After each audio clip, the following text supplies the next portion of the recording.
Comme vous l'avez vu au titre de cette vidéo, aujourd'hui on va analyser une nouvelle application qui a été développée par Théo, un étudiant qui a suivi mes formations il y a un peu plus d'1 an et qui publie aujourd'hui sa première application sur l'App Store. Le principe est plutôt simple, crée une application qui te simplifie la vie niveau gestion des comptes entre potes. Le concept de cette série de vidéos, c'est que je vous donne mon avis critique sur une app, mais cette fois-ci, je me suis dit que ça pourrait être encore mieux si le créateur lui-même pouvait être là pour présenter son application. Donc, je m'appelle Théo Sementa, j'ai 20 ans, je suis donc étudiant et développeur iOS. Là, je suis en 3e année de développement full stack et à côté, donc j'ai appris le développement iOS de par tes formations. Et grâce à cette formation, j'ai réussi à avoir mon alternance de cette année dans une entreprise de développement iOS. Est-ce que tu peux nous parler un petit peu déjà de l'objectif de l'application? Pourquoi tu l'as développée? Est-ce que c'est juste un projet en mode voilà, j'ai envie de remplir mon portfolio et ensuite derrière ça a grossi? En fait, j'ai fait des applications qui fonctionnaient que en local. J'avais jamais trop fait d'applications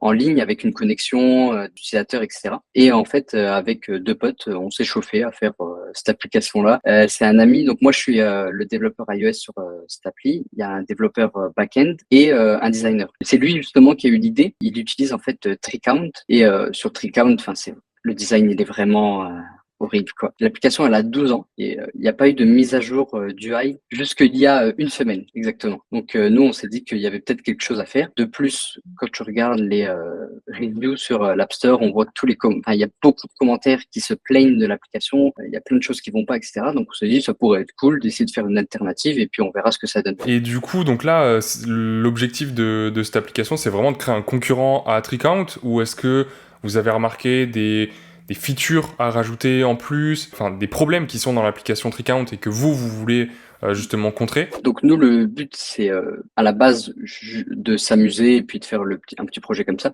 Mais on aimerait bien aussi à terme, ça va prendre du temps, mais remplacer TreeCount, ça serait excellent. Là, on est en train de développer une application Android aussi en même temps. Et comme fonctionnalité qu'on a rajoutée par rapport à TreeCount, on a les amis en fait en général pour pouvoir créer ce qu'on appelle des splits, qui est l'équivalent des TreeCount. Tu vas avoir aussi la synchronisation instantanée que TreeCount n'a pas. Et ça, c'est un point qui est très important à mon sens, c'est que si ton ami qui est à côté de toi rajoute une dépense et qu'elle n'arrive pas immédiatement sur ton téléphone, en fait, ça ruine l'expérience utilisateur. Tu es obligé d'aller recharger la page pour que ça revienne. Ça, c'est ce qu'on s'est dit, c'est pas possible. Donc nous, on a fait ça, on a rajouté la synchro instantanée. En fait, on pensait que ça allait être un petit projet qui allait nous prendre peut-être 2 semaines et on s'est rendu très vite compte que c'est pas parce qu'il n'y a pas beaucoup d'écran qu'il n'y a pas beaucoup de travail en fait. Puis là, c'est donc la V1 que sur iOS et on compte bien continuer à ajouter plein de fonctionnalités pour essayer de rendre l'app utilisable pour le plus de personnes possible. Let's go, j'ouvre ça, j'arrive directement sur l'écran d'accueil où je peux me connecter avec mon compte Apple, mon compte Google ou email mot de passe. Trop bien, ça c'est le classique. Moi j'aime bien toujours me connecter avec Apple. Tac. C'est ce qu'on fait généralement, je trouve que c'était vraiment obligatoire d'avoir la connexion Apple. Obligatoire. Ok, donc là il me propose de créer un compte, donc prénom, nom qui sont déjà remplis, nom d'utilisateur qui est optionnel, je suppose? Non, c'est pas optionnel. Ok, donc du coup, ouais, si je clique sur créer un compte, ouais, ok, là il me dit effectivement que le nom d'utilisateur est pas au bon format. Tac, bah écoute, je vais en choisir un que je te partagerai, je suppose, après parce qu'il faudra qu'on se connecte ensemble. Donc là, du coup, j'arrive sur un écran d'onboarding. Alors, bienvenue sur Split, gère les dépenses de groupe avec Split, invite tes amis, ajoute tes dépenses et l'app calcule tout. Ok, super. C'est cool, je trouve, d'avoir une preview parce que là, j'ai l'impression que c'est vraiment une image, hein, c'est pas du tout fonctionnel, mais j'ai déjà une preview de l'app. Donc là, c'est une sheet que je peux quitter. Du coup, là, j'arrive sur l'écran d'accueil, j'ai un Discover Split et un Créer un Split. C'est ça. Qu'est-ce que je fais? La Discover Split, ça c'est un split qu'on a créé nous-mêmes pour donc dès que tu te connectes, dès que tu crées ton compte, tu vas avoir celui-là qui permet donc si tu peux appuyer dessus par exemple, et en fait tu vas voir dedans le détail d'un split. Donc ça c'est un split, c'est un fake split si tu veux, qui sert à rien et c'est juste pour te montrer en fait comment l'app fonctionne et qu'est-ce que tu peux faire dessus. C'est un peu tu peux faire tes tests, ajouter des dépenses, supprimer un utilisateur, faire des choses dessus pour faire crash test et pas le faire sur des vrais splits. Bah écoute, on va créer un nouveau split. Du coup, là, il me propose le nom du split. Alors, j'ai un exemple, restaurant. Là, tout de suite, la remarque que je ferais, c'est que, tu vois, avec cet exemple restaurant, j'ai l'impression qu'il faut rentrer une transaction. Genre là, on vient d'aller au resto, je vais rentrer restaurant le Jap du 25 juillet, par exemple, tu vois. Enfin, comment tu définirais un split, toi? Ok. En fait, un split, ça va être un compte partagé où tes amis vont pouvoir mettre toutes leurs dépenses et ce split calcule automatiquement qui doit combien à qui. Donc, par exemple, si moi je paye une pizza pour nous deux, je paye 20 euros, je le mets dans le split et l'application va calculer automatiquement que tu me dois 10 euros parce que j'ai payé ma part et la tienne. Hmm. Par contre, tu peux aussi faire d'autres choses. Je peux créer une dépense et de 20 euros juste pour toi. Par exemple, je t'ai payé quelque chose. Donc là, c'est toi qui me redevras 20 euros, par exemple. Si, à partir du moment où je suis dans un split, est-ce qu'il y a moyen de dire, moi j'ai payé un truc, mais ce truc-là, il compte que pour nous deux et le troisième pote qui est dans le split, bah lui il a pas profité, du coup c'est pas à lui de payer ça. Ou est-ce que automatiquement, s'il y a trois personnes dans le split, toutes les dépenses vont être réparties de manière égale? Non, non, c'est pas réparti de manière égale. C'est vraiment réparti en fonction de qui a payé et pour qui. Donc, par exemple, imaginons qu'on est trois. Moi, je te paye quelque chose. Il y a que toi qui me devras de l'argent et la troisième personne ne devra pas de l'argent car elle n'était pas dans la dépense. Donc là, du coup, j'ai créé un split pour les vacances d'été 2024 en devise euro. Là, pour l'instant, il n'y a que moi comme participant. Je peux ajouter un ami. Alors du coup, là, il me propose de rechercher un ami en fonction de quels critères. Tu vois, est-ce que je dois rentrer le nom d'utilisateur? Est-ce que je dois rentrer son email, son téléphone? Comment je gère ça? Comme t'as pas d'amis, en fait, tu peux ajouter personne. On n'a pas mis. C'est vrai qu'il faudrait qu'on mette un petit écran. Vous n'avez pas d'amis ou même cacher le bouton si on n'a pas d'amis ou mettre le lien pour partager. Faudrait qu'on fasse un truc là. Oui, c'est vrai. D'accord, ok. Donc en fait, ajouter un ami via cet écran-là, c'est quand j'ai déjà des connexions avec d'autres utilisateurs. Ok. Ouais, c'est ça. Ok, super. Donc ouais, effectivement, là, ce qui serait cool, c'est d'ajouter, soit de cacher le bouton, soit de rediriger directement vers l'écran qui va permettre d'inviter, par exemple, des nouveaux amis, tu vois. Ok, du coup, je clique sur enregistrer. Donc là, j'ai les vacances d'été qui a été créé, où a priori, je suis le seul dedans. Et là, si je vais dessus, donc j'ai un deuxième split qui s'affiche. Et pour ajouter des amis, bah, je clique a priori sur gérer les membres. Et là, du coup, je peux ajouter avec un nom. Avec un nom et donc là, c'est un invité. Donc par exemple, là, si tu rajoutes, donc dans l'exemple, c'est John. Si tu rajoutes John, c'est un nouvel utilisateur qui sera avec toi et tu peux faire des dépenses aussi avec lui. Le Ok. problème, c'est que ce John n'a pas de compte, il n'a pas l'appli. En fait, il est créé directement juste avec son nom. Ça va très bien calculer tout ce que doit John, etc. Ça sera affiché que sur ton téléphone car lui, il n'a pas l'application, tu vois. Donc ça, du coup, c'est Nico, qui a pas d'iPhone, mais qui bientôt pourra télécharger l'application sur Android. Si je veux t'inviter toi, du coup, je fais comment? Donc là, le problème, c'est quoi? La fonctionnalité des amis, qui est un truc qu'on a en plus que Tricount, est pas trop mis en avant. C'est un peu loin pour aller la chercher. Il faut que tu reviennes sur la home et que tu ailles sur en haut à droite sur ton initial. Ouais. Et là, tu peux aller dans mes amis et là, tu peux rechercher quelqu'un. Yes, je l'ai. Donc là, effectivement, bah, il me propose... Enfin, le placeholder, c'est directement une adresse email ou un nom d'utilisateur, donc je comprends ce que je dois rentrer.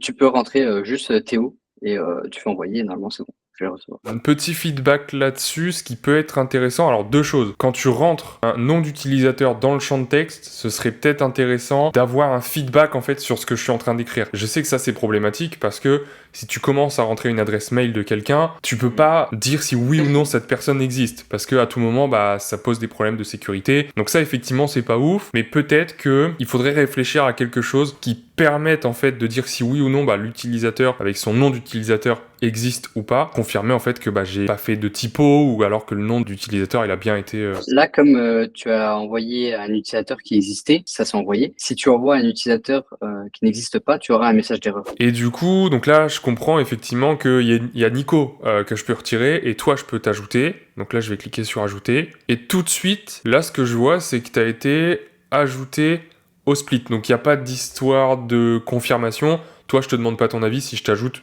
tout de suite, t'es dedans. Voilà, c'est ça. Quand tu valides, c'est juste pour les guests, les invités. Mais sinon, dès que tu appuies sur ajouter pour un ami, ça le met dedans. On s'est dit qu'il n'y avait pas besoin de confirmation parce que c'est une app que tu utilises que entre amis. Donc, normalement, il n'y a pas de problème. Comme c'est pas un réseau social où tu vas demander quelqu'un que tu connais pas forcément, là, il n'y a pas ce cas.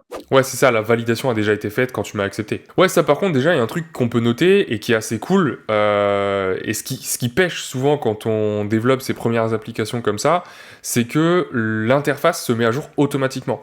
Là, typiquement, je t'ai envoyé la demande, bah, la demande, elle a été envoyée, j'ai eu un feedback automatique, et une fois que tu as accepté, tout de suite, tu es apparu dans mes amis, et quand je t'ai ajouté au split, tout de suite, tu es apparu dans le split, et j'ai pas eu besoin de faire un refresh, de quitter, de revenir sur l'application, et ça, souvent, c'est problématique. Donc là, c'est assez appréciable d'avoir directement toute cette feature qui est fonctionnelle. Ok, trop bien. Bah, du coup, je suppose que la suite logique maintenant, c'est d'ajouter une transaction. Hop, je clique sur créer une dépense. Et là, tu vois le nom de la dépense avec le placeholder qui est exemple restaurant. Là, pour le coup, ça fait sens. Bah là, du coup, on a fait un resto Jap.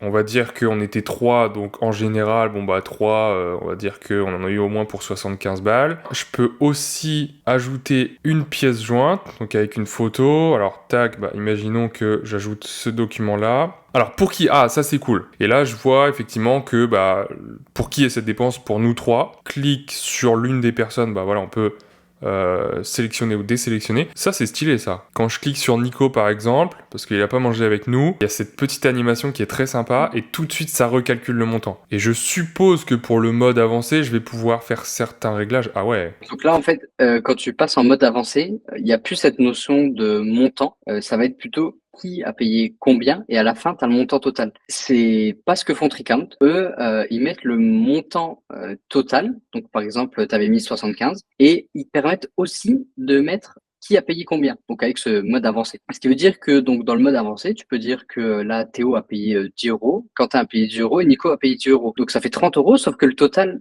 que toi t'as mis, c'est 75. Ouais. Donc quand tu vas faire valider, ça va faire une erreur. Ça va dire le montant n'est pas le même, etc. Donc nous, ce qu'on a mis en place pour résoudre ce souci, c'est qu'on enlève tout simplement le montant max. En fait, comme par exemple si tu prends un ticket de caisse et il y a 3 articles et chacun a payé un article, on va dire, tu sais qui a payé combien. Et donc ça tombera forcément sur le montant total que tu souhaites. Et en faisant enregistrer, tu n'auras pas d'erreur. D'accord, ok. Donc là, effectivement, j'ai fait ça en même temps que tu étais en train de m'expliquer cette feature. Et là, effectivement, j'ai rentré 10, 10, 10 par exemple. J'ai cliqué sur valider. J'ai eu aucun message d'erreur. Tout de suite, ça m'a ajouté une nouvelle transaction dans le split.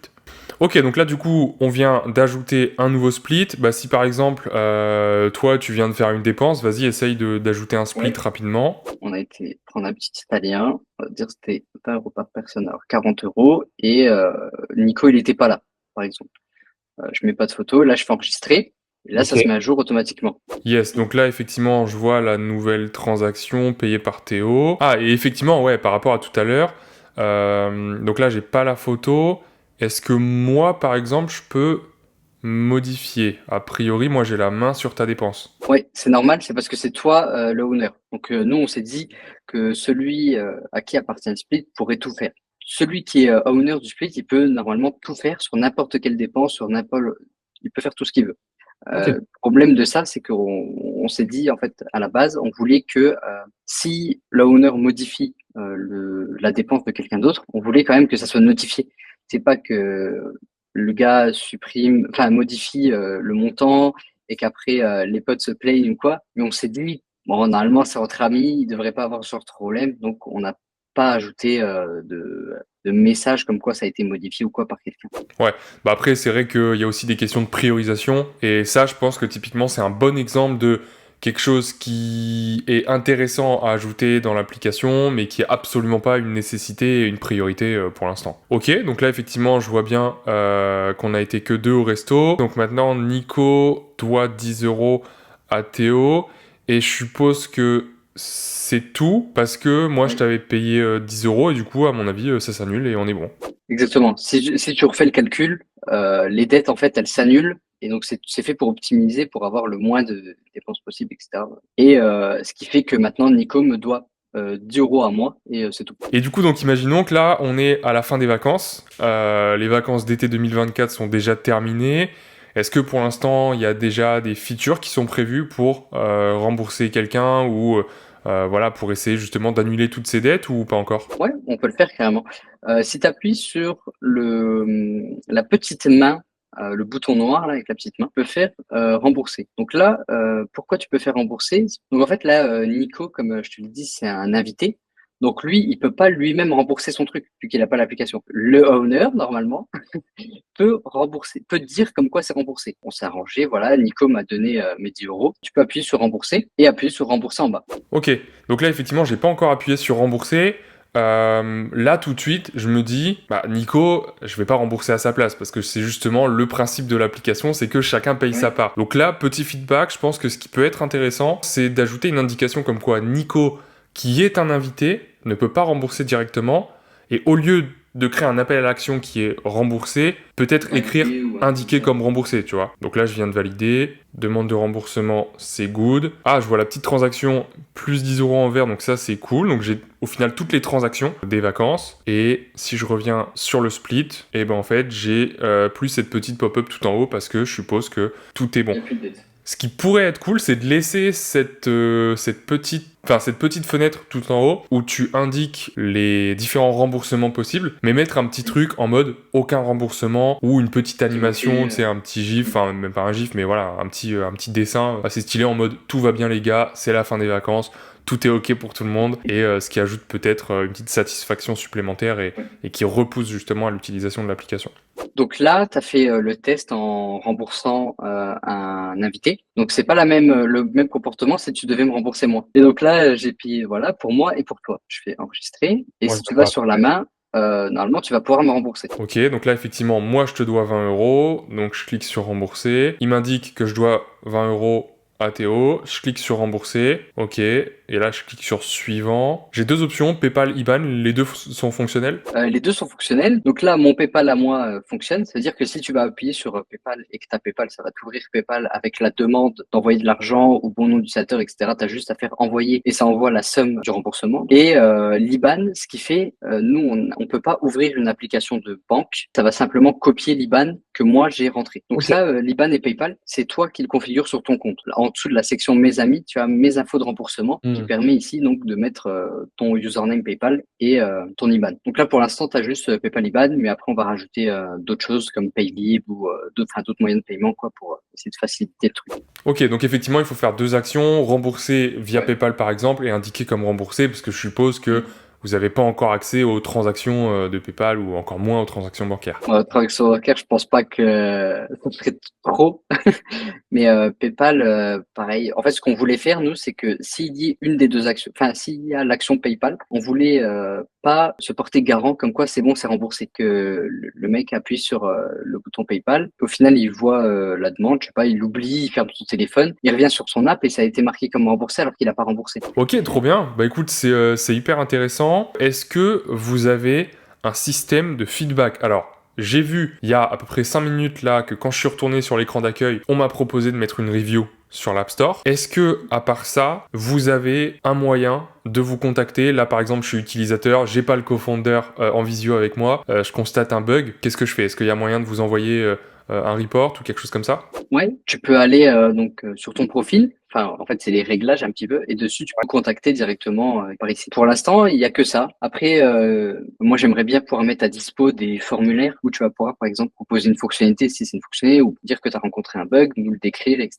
et l'envoyer. Ce qui peut être intéressant aussi, c'est de faire en sorte que cette petite pop-up soit accessible absolument partout dans l'application. Ça, je sais que c'est un truc que j'avais fait pour une de mes apps, alors que j'ai pas forcément poussé plus que ça, mais ça avait beaucoup été apprécié par les utilisateurs. Le problème, évidemment, c'est que si tu viens ajouter une petite pop-up comme ça partout dans ton application, ça peut être gênant, parce que voilà, les transactions, elles sont affichées à tel endroit de l'application, bah par-dessus, il y a la petite pop-up, c'est un peu relou. Ce qui peut être intéressant, c'est de donner en fait la possibilité à l'utilisateur dans ces réglages d'activer le mode bêta testeur ou de le désactiver justement. Et comme ça te permet en fait de donner la possibilité à l'utilisateur d'afficher ou non cette pop-up. C'est pas trop intrusif, mais en même temps pour ceux vraiment qui sont chauds, qui sont fans parce qu'ils te connaissent, c'est tes potes, ou alors t'as parlé un petit peu de l'application sur LinkedIn et du coup les gens ils disent tiens vas-y je vais tester, je vais vouloir lui envoyer plein de feedback et tout. Il l'affiche et comme ça chacun peut gérer un peu comme il veut. Ok, trop bien. Bah écoute Théo, merci beaucoup pour cette présentation. Est-ce qu'il y a d'autres trucs un petit peu cachés dans l'application,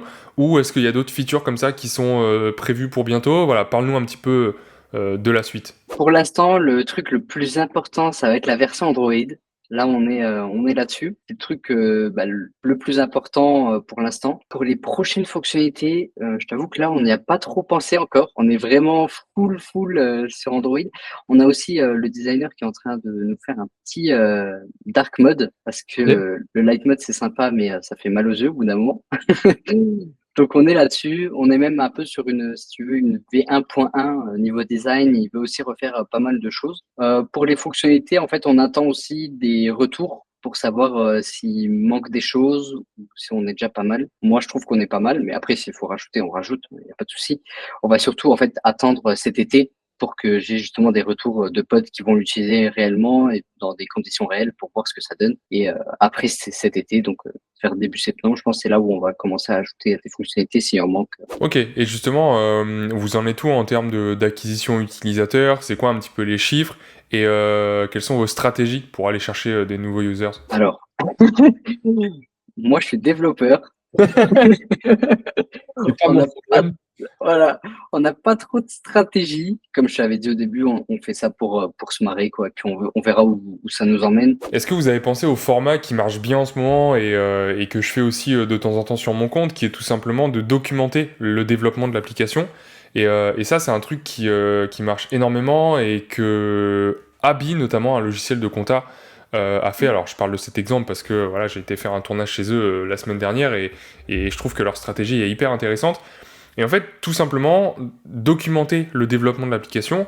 Vous êtes 3 dessus, donc 2 devs si j'ai bien compris. Bah voilà, filmez un petit peu vos sessions de code, filmez-vous en train d'utiliser l'application. Alors ça, du coup, ça va demander du temps supplémentaire, mais la partie se filmer pendant que vous êtes en train de développer l'application, ça demande pas forcément de temps supplémentaire. Et puis après, bah, effectivement, il faut trouver 1 heure par-ci par-là pour essayer de faire un montage, mais qui doit rester quand même relativement simple. Et tu viens ajouter du voice-over en disant bah tiens, aujourd'hui j'ai fait ça, on a eu tel problème, on a eu tel retour d'utilisateur, du coup j'essaye de résoudre ce bug ou d'ajouter telle feature et créer comme ça une stratégie de création de contenu qui prend pas forcément longtemps. Alors c'est toujours de l'investissement supplémentaire, ça se fait pas en un claquement de doigts, ça c'est sûr, mais ça peut être hyper intéressant pour pusher justement ces contenus-là sur des réseaux sociaux un petit peu plus jeunes, dynamiques, où je pense que vous avez clairement votre public cible, qui serait par exemple TikTok et Instagram. Ouais, c'est vrai que j'ai déjà pensé aussi, mais en fait, c'est ça le problème, c'est que ça prendrait en fait un temps fou Ouais. à faire le montage, etc., que ça soit parfait pour pas publier quelque chose qui nous convient pas. Il faut vraiment que ça soit top. Ouais. Moi, je fais, en fait, c'est du building public, ce que tu dis. J'en fais un petit peu sur Twitter, Ouais. que ça soit pour Split ou pour mes applications en perso. Ça marche pas mal, ça va. Mais c'est sûr que comparé à ce qu'on pourrait faire, par exemple, avec un Reels ou un TikTok, ça n'a rien à voir. Ouais, c'est clair. Bon, bah écoute, en espérant du coup que cette vidéo bah, apportera un maximum d'utilisateurs, peut-être Ouais, pour bah, cet été. carrément. Et en tout cas, merci beaucoup Théo pour ton retour et j'ai hâte de voir comment l'application évolue. Pas de souci. Bah, merci. Puis bah, on se tient au courant. Merci à toi. Sur ce, j'espère que ce format vous aura plu. N'hésitez pas à télécharger l'application de Théo, je vous mets le lien en description pour lui donner de la force et lui donner un avis sur l'App Store. Et si vous aussi vous avez développé une application et que vous souhaitez que je vous donne mon avis dessus, n'hésitez pas à me contacter, toutes les infos sont en description. Et sur ce, moi je vous dis à très bientôt pour une nouvelle vidéo.